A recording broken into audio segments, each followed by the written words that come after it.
Hello everyone, my name is Mansi Bhardwaj and हमारा जो thermal properties of matter का part number जो 4 था वो कंप्लीट हो चुका था। तो आज हम करेंगे important numerical on thermal properties of matter, यानी जो हमारी थर्मल प्रॉपर्टीज थी, यानी लीनियर एक्सपेंशन आया था, एरिया एक्सपेंशन, वॉल्यूम एक्सपेंशन, उनके बेस पे आज हम इंपॉर्टेंट न्यूमेरिकल करेंगे। तो देखो फर्स्ट न्यूमेरिकल करते हैं।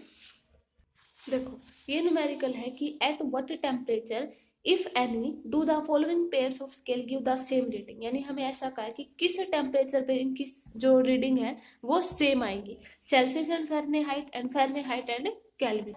हम मान लेते हैं पहले पहले हम ये पार्ट करेंगे कि सेल्सियस एंड फ़ारेनहाइट। तो हम मान लेते हैं कि जो टी सी है एंड जो T C and T F वो मान लेते हैं हम थीटा है। ठीक है, इसको हम थीटा मान लेते हैं। इनमें इनके बीच में हमारा क्या रिलेशन था सेल्सियस एंड फ़ारेनहाइट के बीच में? ये था T C -0/100 is equal to किसके इक्वल था? T F -32/180। ये रिलेशन आया था इनके बीच में। ठीक है, ये रिलेशन था। अब T C and T F को हमने क्या माना है? थीटा। तो इसको हम मान लेते हैं theta 0/100 is equal to theta, इसको भी थीटा -32 एंड 180। हमें क्या दिखाना है कि किस टेम्परेचर पर इन दोनों की रीडिंग है वो सेम आएगी। तो यहाँ से क्या करेंगे? अब जब हम इसको सोल्व करेंगे थीटा, जब इसको सोल्व करेंगे तो यहाँ से मान लिया क्रॉस मल्टीप्लीकेशन करेंगे। क्रॉस मल्टीप्लीकेशन से क्या हो जाएगा? थीटा/100 इज इक्वल टू -32 बाई ये हो जाएगा 82 180 सॉरी। तो थीटा माइनस का यहाँ से थीटा -32 आएगा यहाँ से, थीटा माइनस एज। अब इसको क्रॉस मल्टीप्लाई कर दें 180 theta is equal to 100 theta minus इसको ये ऐसे आ जाएगा। ठीक है, इसमें से जब इसको इस तरफ लेके आएंगे तो ये कितना आ जाएगा? 80 theta is equal to minus का 32, ये 100 हो जाए। ठीक है, यहाँ से थीटा कितना आ जाएगा? माइनस का 32 बाई कितना आ जाएगा?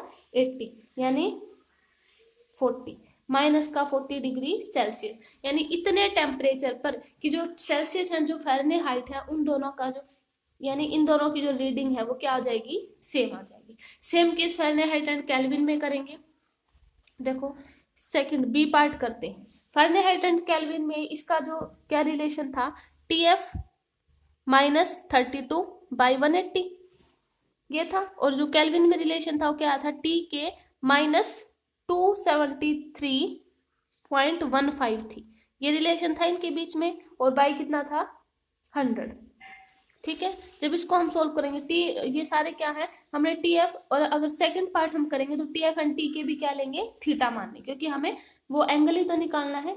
ठीक है, वो टेम्परेचर निकालना है कि कितने पर हमारा जो इन दोनों की रीडिंग है वो सेम आएगी। तो इसको हम मान लेंगे थीटा -32/180। ठीक है, बाई 180 था।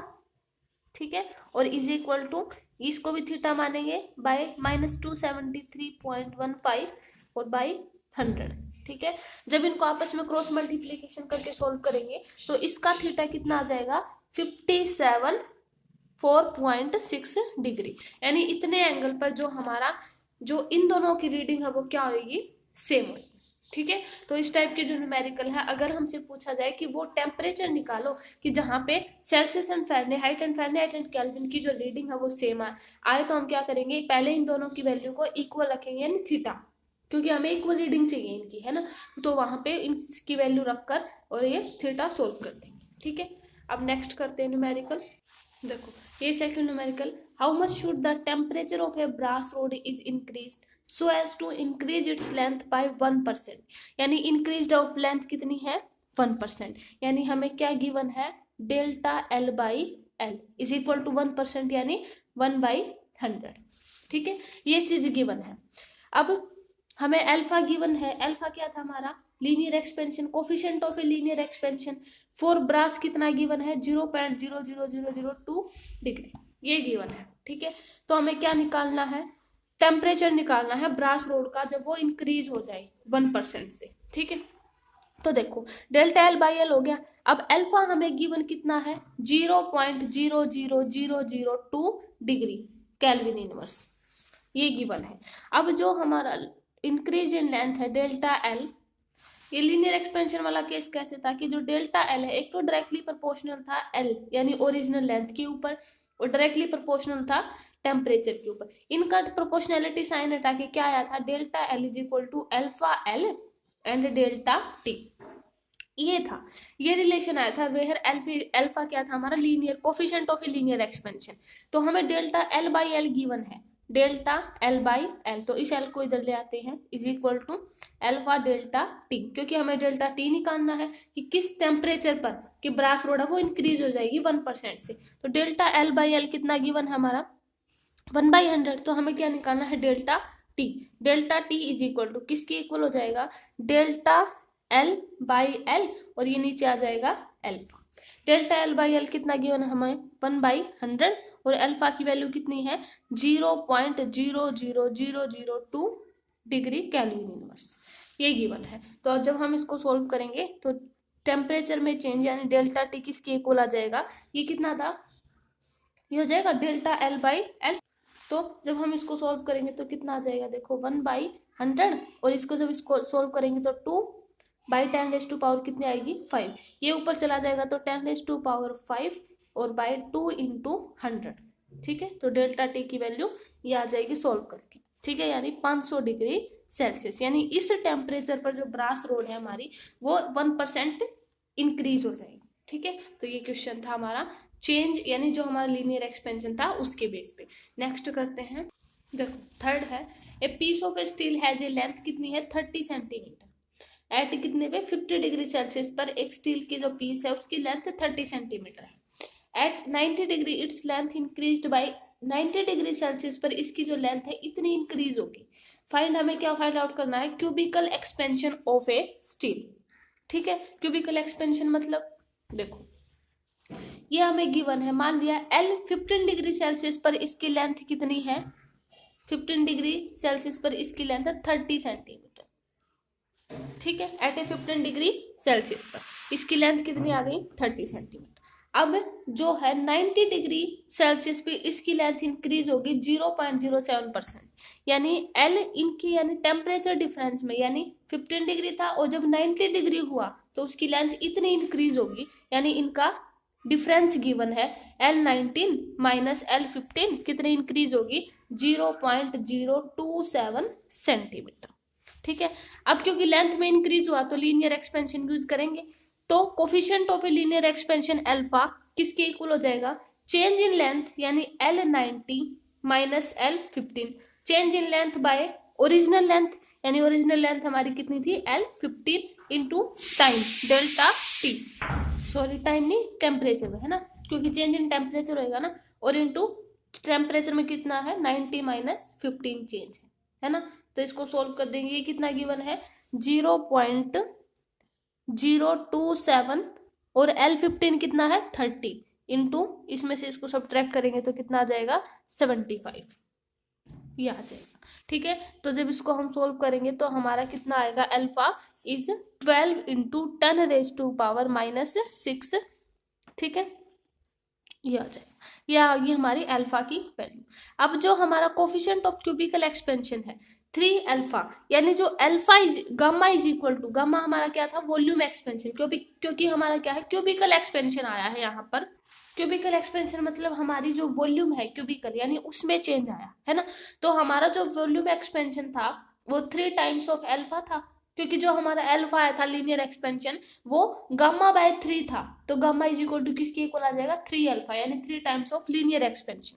तो 3 इंटू अल्फा की वैल्यू कितना आई थी 12 इंटू 10⁻⁻⁶, इसको सोल्व कर देंगे तो कितना आ जाएगा 36 इंटू 10⁻⁻⁶ डिग्रीज, ठीक है। तो ये आ जाएगी हमारी जो क्यूबिकल एक्सपेंशन थी किसकी, स्टील की। तो क्यूबिकल एक्सपेंशन मतलब उस क्यूब का जो था वो स्टील, उसमें उसकी वॉल्यूम में कितना चेंज आया है ना, क्योंकि जो यहाँ पे अल्फा था वो गामा बाय 3 था, तो यहाँ से गामा किसकी इक्वल आ जाएगा 3 टाइम्स ऑफ अल्फा, और अल्फा की वैल्यू ये आ गई, ठीक है। तो ये क्वेश्चन था हमारा थर्ड। अब करते हैं नेक्स्ट, देखो ये क्वेश्चन है कि when 0.2 kg of a body, एक कोई बॉडी है बहुत ज्यादा गर्म है 100 डिग्री सेल्सियस पर, ठीक है, उसका वेट कितना है 0.2 kg है। जब हमने उसको वाटर के अंदर ड्रॉप किया जब हमने 0.5 kg ऑफ वाटर के अंदर उसको ड्रॉप किया तो उसका टेम्परेचर 100 डिग्री से कितना आ गया, 16 डिग्री सेल्सियस हो गया। पहले ये वाटर का टेम्परेचर है कि 0.5 kg of water at 10 degree Celsius. बाद में उसने जब बॉडी को हमने वाटर के अंदर डाला तो उसका टेम्परेचर 600 से 16 डिग्री सेल्सियस आ गया। ठीक है, find the specific heat of a body, specific heat of A water. Body की हमें स्पेसिफिक हीट फाइंड आउट करनी है और वाटर की जो स्पेसिफिक हीट है वो ये गिवन है। ठीक है, तो देखो शुरू में हम फॉर बॉडी के लिए अलग अलग केस लेंगे, वाटर एंड बॉडी के लिए। तो पहला केस फॉर बॉडी के लिए लेंगे तो इसमें m1 कितना गिवन है, बॉडी का मास 0.2 kg है ना। चेंज इन टेम्परेचर कितना गिवन है, पहले कितना था 100, लेकिन जैसे ही हमने उसको वाटर के अंदर डाला तो उसका टेम्परेचर गिर के कितना आ गया 16 डिग्री सेल्सियस। तो कितना आ जाएगा change in temperature 84 degree Celsius. ठीक है, S1 हमें इसकी स्पेसिफिक हीट फाइंड आउट करनी है बॉडी की, ये रहा। एंड स्पेसिफिक अब सेकंड केस लेते हैं फॉर वाटर के लिए। फॉर वाटर के लिए लेंगे तो इसमें M2 कितना गिवन है वाटर का 0.5 kg, ये रहा कि वाटर कितना है 0.5 kg है ना। चेंज इन टेम्परेचर लेंगे डेल्टा T2 कितना आ जाएगा, देखो वाटर का पहले कितना था 10 डिग्री सेल्सियस, ये 10 डिग्री सेल्सियस था, उसके बाद इसका कितना आ गया 16 डिग्री सेल्सियस, यानी 16 बाद में बॉडी डालने के बाद उसका 16, पहले उसका कितना था 10, तो 16 माइनस आ जाएगा 10, यानी आ जाएगा 6 डिग्री सेल्सियस। S2 हमें वाटर का गिवन स्पेसिफिक हीट गिवन है 4.2 इंटू 10⁻³ जूल पर kg पर डिग्री सेल्सियस।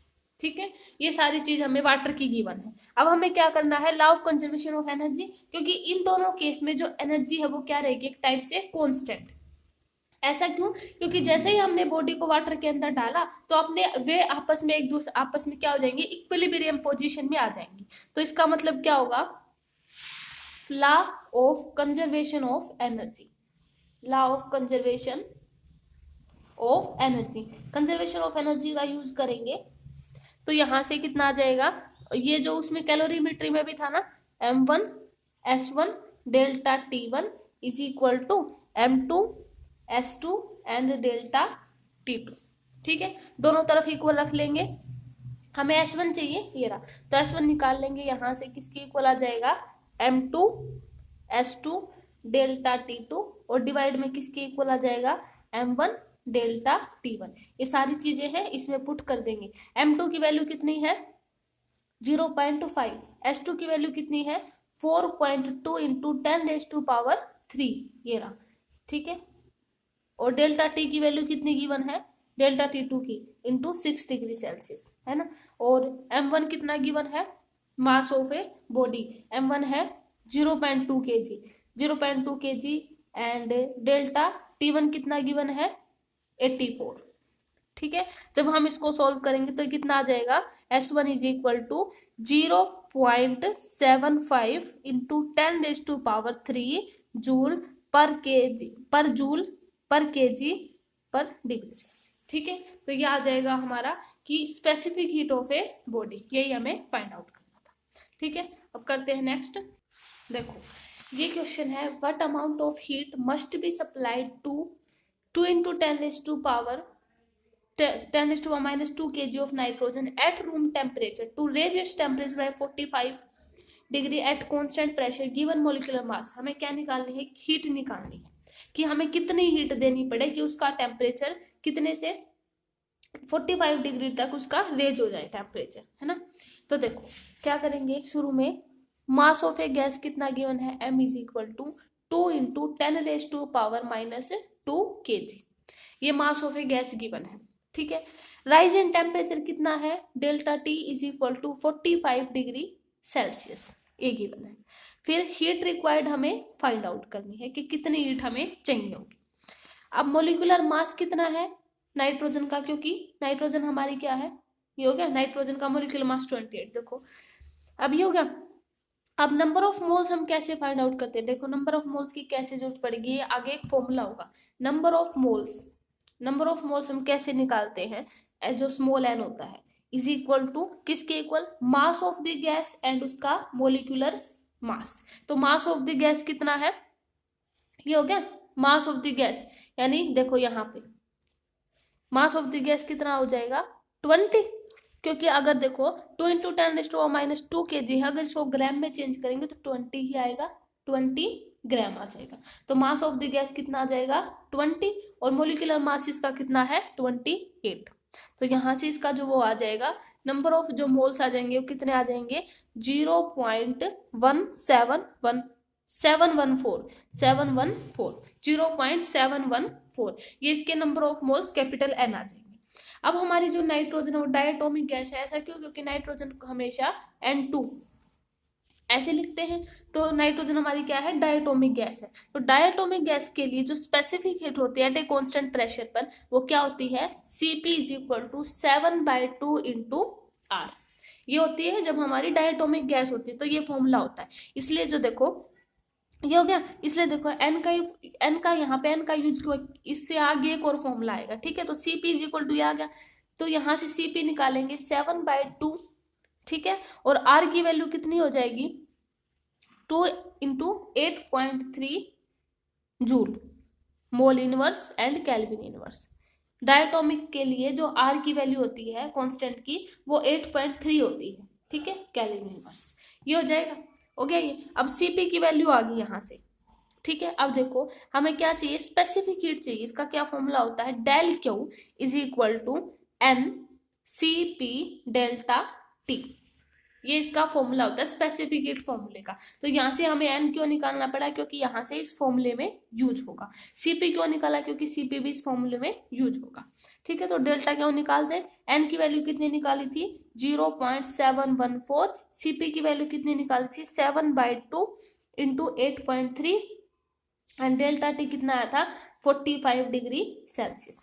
जब इसको सोल्व कर देंगे तो यहाँ से जो स्पेसिफिक हीट आ जाएगी वो कितनी आ जाएगी 933.4 जूल, ये आ जाए, ठीक है। जब इसको कैलकुलेट करेंगे तो ये फॉर्मूला है, जो ये इंपॉर्टेंट फॉर्मूला है स्पेसिफिक हीट फाइंड आउट करने का। Delta Q = NCP ΔT। Number of moles कैसे फाइंड आउट करते हैं, मास ऑफ द गैस एंड उसका जो मोलिकुलर वेट है। जैसे मास हमें गिवन था कितना था 2 × 10⁻² kg, तो हमने उसको ग्राम में चेंज किया है ना, ग्राम में चेंज करके 20 ग्राम आ जाएगा।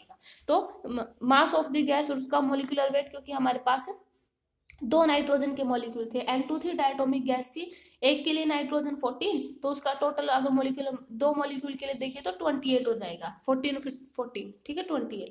तो इसलिए यहाँ से स्मॉल n की वैल्यू निकाली और डेल्टा Cp की वैल्यू निकाली और इसमें पुट करके स्पेसिफिक हीट की वैल्यू निकाल, ठीक है। अब करते हैं नेक्स्ट, देखो ये लास्ट न्यूमेरिकल है। Calculate heat of combustion of a coal. हमें कंबस्टन यानी जो उसके कोयल की कंबस्टन की हीट निकालनी है। When 0.5 kg of a coal on burning raise the temperature of 50 degree liters of water from 20 degree Celsius to 90 degree Celsius, ठीक है, ये गिवन है। तो मास ऑफ द कोल कितना गिवन है, मास ऑफ कोल कितना गिवन है, कितना 0.5 kg, ये रहा 0.5 kg इसका mass of the coal given है। अब हमें क्या करना है मास ऑफ द वाटर, पहले सारी चीज लिख लेते हैं। मास ऑफ वाटर कितना गिवन है 50 लीटर्स है ना, 50 kg है तो 50, तो ये कितना है 50 kg, ठीक है, ये हो जाए, ये mass of the water given है। अब जो टाइम यानी डेल्टा टी कितना गिवन है, सॉरी टाइम नहीं टेम्परेचर, जो चेंज इन टेम्परेचर 90 डिग्री से 20 डिग्री यानी 70 डिग्री सेल्सियस हमारा चेंज इन टेम्परेचर, ठीक है। अब हमें क्या निकालना specific heat of A water, specific heat of water, water की जो स्पेसिफिक हीट होगी वो कितनी होती है S = 10⁻³ होती है, calorie kg gram, gram inverse, kilogram inverse and Celsius inverse, degree Celsius inverse, ठीक है। ये होती है specific heat of A water, ठीक है, ये इसकी वैल्यू होती है, कैलकुलेटेड वैल्यू होगी। अब देखो टोटल हीट प्रोड्यूस किसके इक्वल आ जाएगी, टोटल हीट प्रोड्यूस यानी कितनी हीट प्रोड्यूस होगी, तो ये किसके इक्वल आ जाएगी डेल्टा Q = किसके इक्वल MS डेल्टा T, ठीक है। मास कितना गिवन है 50, स्पेसिफिक हीट कितने गिवन है 10⁻³ एंड डेल्टा T कितना गिवन है 70, यहाँ से डेल्टा T आया, ठीक है। यहाँ से जब इसको सोल्व किया तो कितना आ जाएगा 75, ये कितना आ जाएगा 75 इंटू 100, और ये 35 इंटू, सॉरी 75 नहीं 35 आ जाएगा ना, 35 इंटू 10⁵ ठीक है, ये आ जाएगी हमारी टोटल हीट प्रोड्यूस। अब हमें निकालना क्या है, डेल्टा क्यू आ जाएगी। अब हमें निकालना क्या है, calculate heat of combustion of a coil, heat of combustion निकालना है, heat of combustion, heat of combustion of coal. तो इसका क्या फॉर्मूला होता है, डेल्टा क्यू, यानी कितनी हीट, टोटल हीट, यानी जो टोटल हीट प्रोड्यूस हुई थी बाय उसका जो मोलिकुलर वेट है, किसका, कोयल का, ठीक है, उसका जो टोटल वेट है, मास है, ठीक है। तो ये कितना आ गया था 35 इंटू 10⁵, ये टोटल हीट प्रोड्यूस आई थी ना, और मास कितना गिवन था कोयल का 0.5। तो इसको सोल्व करेंगे तो कितना आ जाएगा 7 इंटू 10⁶, ठीक है, कैलोरी kg इनवर्स, ठीक है, ये आ जाएगा, ठीक है। तो ये हमें क्या निकालनी थी, combustion, heat of a combustion of a coal, ठीक है। तो यहाँ पे जो हमारे जो transfer thermal properties of a matter थी उनके कुछ इंपॉर्टेंट न्यूमेरिकल थे, ठीक है। और नेक्स्ट चैप्टर में हम क्या करेंगे, जो हमारी bulk properties of a matter थी उसका last part, that is the transfer of heat, part number ई, ये हमने पार्ट नंबर डी किया था, आज इसके न्यूमेरिकल कंप्लीट हो गए हैं। नेक्स्ट लेक्चर में हम करेंगे part number E, that is the transfer of heat. Okay, तो आज की वीडियो में इतना ही। Okay, thank you.